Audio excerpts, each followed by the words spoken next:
Hello bachcho, let's read the given question. The question says in NPN circuit transistor the collector current is 10 milliampere.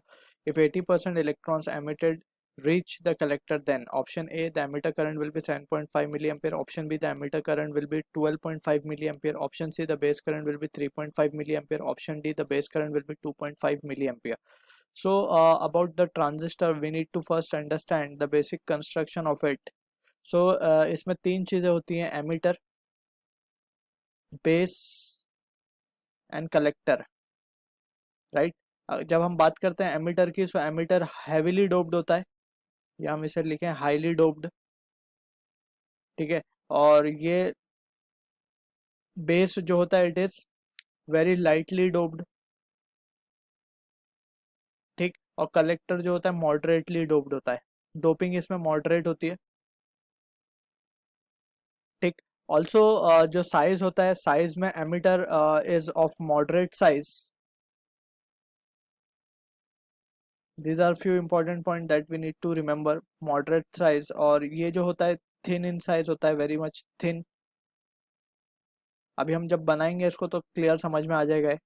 और ये collector जो होता है large in size होता है, दोनों के कंपैरिजन में सबसे बड़ा कलेक्टर होता है, फिर एमिटर, देन कम्स बेस. तो this is about the basic construction of the emitter base collector. अब यहाँ पे हम एनपीएन ट्रांजिस्टर की बात कर रहे हैं.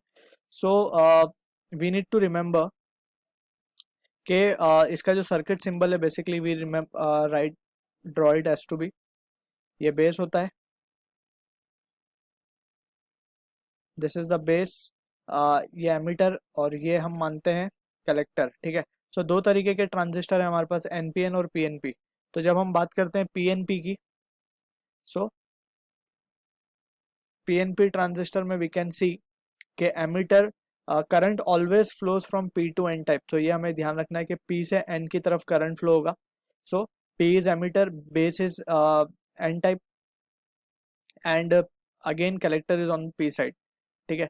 तो दूसरा ट्रांजिस्टर जो हमने पढ़ा है that is NPN. So NPN, तो यहाँ पे हम देख सकते हैं कि base is on the P side, emitter is on N side, तो करंट पी से एन की तरफ फ्लो होगा, right. And this will be the collector. तो करंट हमेशा एमिटर से बेस की तरफ फ्लो होता है, या फिर बेस से एमिटर की तरफ फ्लो होता है, ठीक है. This is the conventional direction of current we are talking about. और also we can say in this figure, according to this we can say कि current will always flows from P to N type, ठीक है. तो ये NPN है और ये PNP है. So this is the basic difference that we need to remember, and this is the base over here, right. So now in our question we have been given with the npn circuit transistor, right. So हम npn circuit पहले transistor बना लेते हैं, then we will discuss the further things. So we have,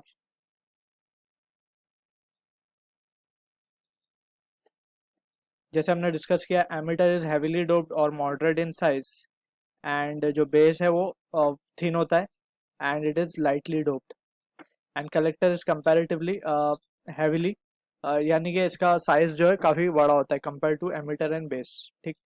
so this is how we have drawn the structure. ये है N P N, ठीक.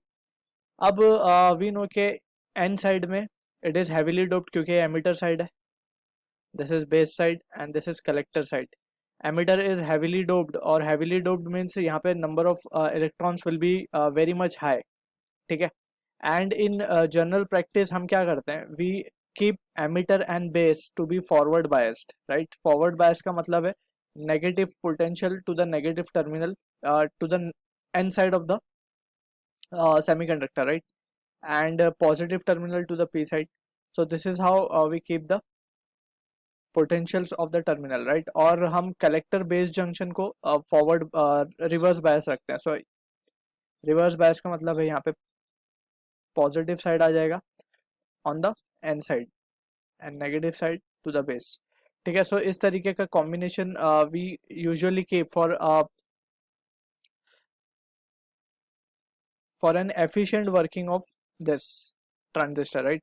So from this we can say now, अब यहाँ पे we need to understand कि यहाँ पे से जो इलेक्ट्रॉन है जो कि मेजॉरिटी चार्ज कैरियर है, they will shoot out, they will try to cross this junction, और यहाँ पे क्या होगा, P क्योंकि लाइटली डोप्ड है, base is very lightly doped, so यहाँ पे रिकॉम्बिनेशन हो जाएगा और majority of the electron will pass through the base and they will get collected into the collector. अब collector में क्या हो रहा है basically, collector since it is reverse bias, so यहाँ पे जितने भी electrons थे वो सारे के सारे already they have been pulled by this battery, ठीक है, और फर्दर जो इलेक्ट्रॉन्स आए हैं ये भी इस तरफ ड्रैग हो जाएंगे, ठीक है। सो majority of the current will flow through the collector, यानी कि एमिटर का जो मेजॉरिटी ऑफ द करंट है, ठीक है, वो मोस्ट ऑफ द करंट यानी कि ऑलमोस्ट 95% और to 98% current flows through the collector, और ओनली 5% टू 2%, अगर हम मान ले 5%, so 5% of emitter current flows through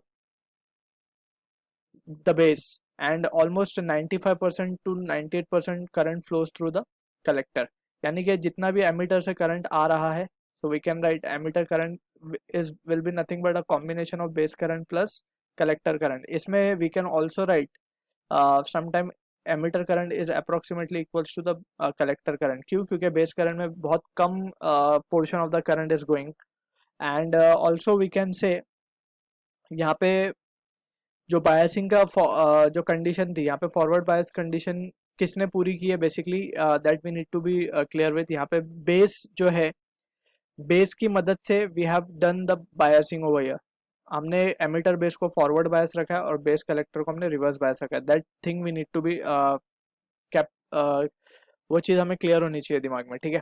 so from this discussion हम क्या लिख सकते हैं, अब हम अगर मान ले कि लेट सपोज के x milliampere current is flowing through emitter, x milliampere is current flowing through emitter, अगर हम ऐसा मान लें, सो वी कैन से कि 80% बोला गया कि इलेक्ट्रॉन रीच द कलेक्टर, यानी 80% करंट आईसी में जा रहा है, यानी कि we can say 0.8x is what the collector current. अब बचा कितना, 0.2, that is 20%, so 0.2x will be the base current, right? So we can write x will be equals to this value can be written as 0.8x plus of 0.2x, ठीक है। यहाँ पे also we have been given with the value of IC that is 10 milliampere, so हम direct इसे 10 milliampere रख देंगे instead of 0.8x, right? So from this हम क्या लिख सकते हैं कि